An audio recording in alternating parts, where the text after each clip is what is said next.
halogen reverse lights to aftermarket DDM LED reverse lights.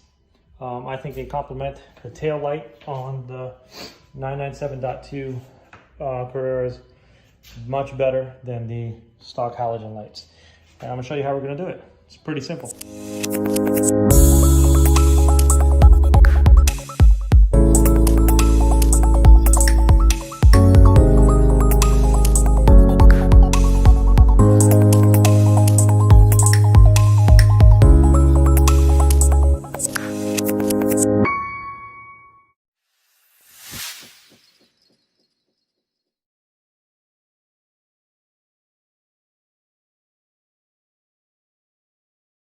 All right, first of all, I already did that one. So I just want to make sure I knew what I was doing before I did it. So we're going to start by taking this out. On the 997.2, there's 2 screws here. And you don't have to take them all the way out. I think they're T20s. I can't tell what this T-handle is anymore because it's worn off, but I'm pretty sure it's a T20. Another cool thing I learned, my air intakes here, they are awesome places to hold the phone. Motor mounts, I forgot to tell you about these. I changed those. I didn't record it because it's pretty simple. There's a million videos on how to change them. Really simple. I think the only difference between the 997.2 and the .1 is the screw in the bottom. On the 997.2 is a T55 long bolt. On the other ones, I think it's an 18mm nut. Other than that, it's exactly the same. Has a square piece on the bottom. They were super easy. It took me about 45 minutes to change it. So I didn't make a video on that because you can find a million videos on YouTube. What I couldn't find a video on YouTube on was changing these reverse lights. So I read up on the forums, and from what I understand, is DDM reverse LED reverse lights, because they have a resistor on it, won't give you an error. So far, when I tried, with this one, I looked on the dash, I got no errors. I put it in reverse, turned the car on, got no issues. So now we're gonna do it on this one. I already got these loose, so I'll show you how simple it is. You just, once you got them loose, you just pull this kind of towards back and in a little, and it slides right out. Those 2 grooves, and then there's a groove up here you got to get out of. And then on the 997.2, there's only 1 plug. So this is kind of hold the phone with one hand and do this with the others. So here we go.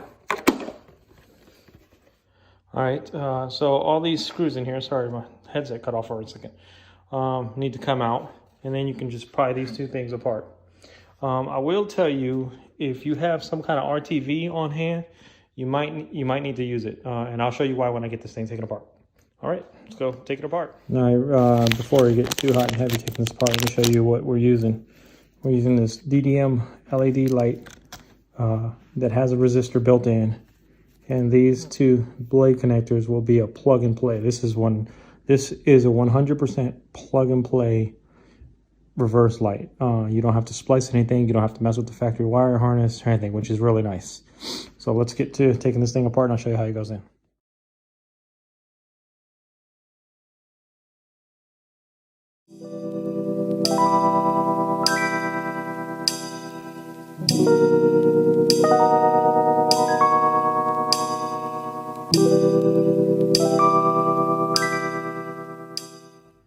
All right, we got all the hardware out. So let's see what we got here. We got 7 screws. You got to get all those 7 screws out. Remember where I showed you they go in here? Now this is the tough part. You can hear this as you're pulling it apart. It's just plastic. And you can hear it creak and making noises, which is why I wanted to use just a hand tool, because I don't want to over torque anything. I don't want to mess it up. Taking it apart is not as crucial as putting it back together, because it's plastic and these things are insanely expensive. All right, so what I did with the last one is I grabbed it by this end and I just pulled. So let's see if I can.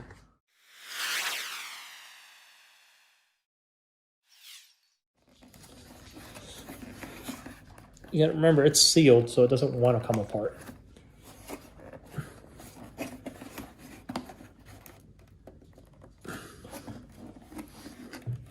Set it tight. Just trying to work it around, see if it loosen up anywhere else. There we go, starting to loosen.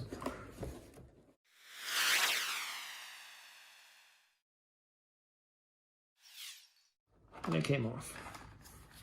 The other one wasn't that hard to get off. This one fought me.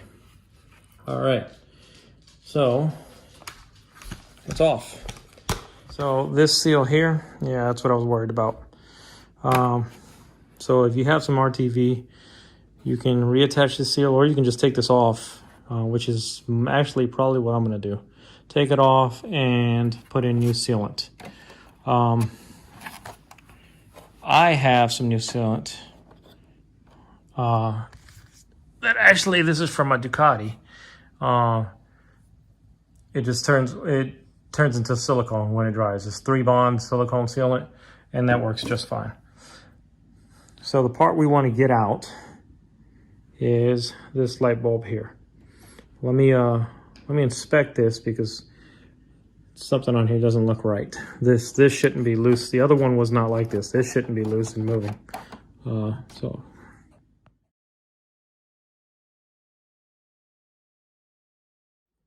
All right, nothing got broke. Thank God. I took this off because it was falling off, and I'll put new sealant all the way around the speed. So this reflector here, it sits. You can see this notch here, and I remember seeing this on the other one. It sits like that, over that one, and if you can see it, I don't think you can. If you guys can see down in there, I don't think you can. My fingers down back there anyways. This has 2 tabs that goes into the bottom. I think the force, when I pulled it off, it just jumped out of place. But nothing is broken. Good sign here. So first thing we're going to do is take this off. Let me show you the other one. So for a comparison. So you're going to take this whole piece right here off. And when you get it off, this is from the other light. This is what it looks like. You're going to pull that off, light bulb and all, pull the whole thing out. Then you see these 2 tabs right here. There's spade connectors, so let me unplug one. When you unplug one, that's where you connect this end. That's where these 2 connectors are gonna go.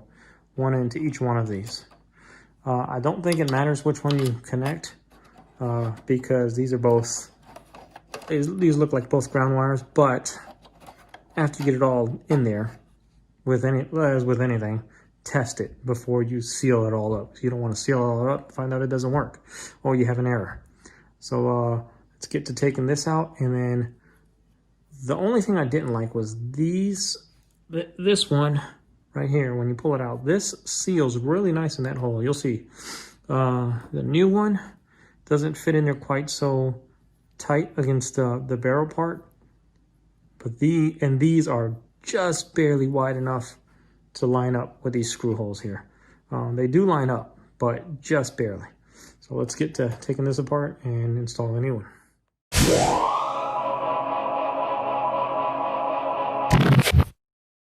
All right, this is what I wanted to show you guys. See the space around the LED bulb? Yeah, you don't have that with the halogen bulb, which is fine. The LED doesn't get as hot, so it'll be fine. The other thing, see if I can get a good angle on it. Try to hold this in place. You see the mounting holes? They are just barely the right size. It worked because I did it on the other one. They'll be fine.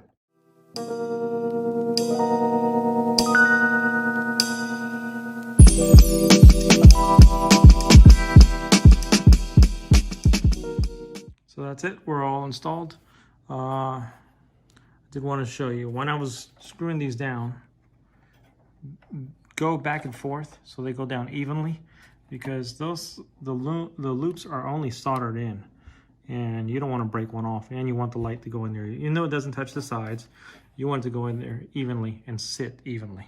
So we are not going to put the cover back on yet. We're going to go take this out of the car and test it and make sure it works. All right, like we said before, this is just a function test. So there's your plug, your standard plug. Just plug it in. Just gonna set this in there. Make sure it clicks. All we want to do is test it, see if it works. Okay, we'll just set it in here and see if it works. And there you go. 1 LED reverse lights, both sides. So now we can take this back inside and seal it all up. And I can show you on the dash, there are 0 errors. No errors whatsoever.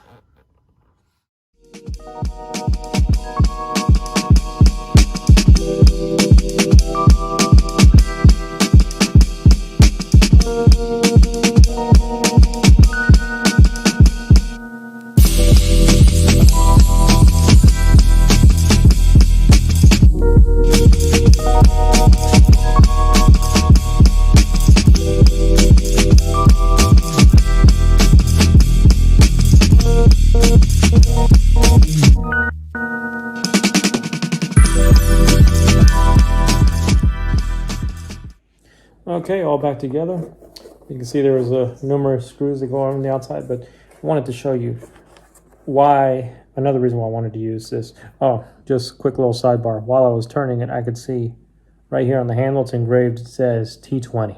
So T20 is the only tool I used. But can you guys see these grooves? See how it fits perfectly? It's really tight. And there's, you might be able to see right here. You can, I don't know if you can see, there's a little bit of sealant oozing out. So you don't need a lot. I mean, this thing fits super tight. It's meant, it's a precision fit. And it's, I mean, the way it overlaps and the way it locks in place, it's probably not going to get any moisture in it. Anyways, if you really wanted to take it up a notch, you could seal anywhere you have the zigzag pattern where these two, the shell and this inner piece meet, just seal that up. And I'm sure you'll get absolutely 0 moisture in there whatsoever. But you can hear it. You can hear the plastic creaking and making noise as you're tightening it. So that's why you don't want to overdo it. Like if you had I could feel when it stops in my hand, and I could hear the creaking of the plastic. And if you have a drill or some motor thing, you just zip it, and a lot of times you break plastic. So bye-bye halogen lights. I think the only halogen light I have left on the car is, well, actually I have a couple. I've got the front turn signals, and I have the license plate light. The front turn signals I don't think I want to change because they're the perfect shade of amber, and you have to remove the whole front bumper to get to them. But I'll do the backup light. So let's go install this. I don't need to record that. You guys have seen it installed before.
No errors. So thank you, DDM. So I will put the, let me turn my lights on here. Never remember to find the switch. There you go. So I'll put the link in the description of where I bought those lights. And yeah, as you can see, the only tool I used, T20 Torx, and that was it, nothing else. So probably it's on par with the easiest job I've done. The motor mounts are pretty easy, to be honest with you.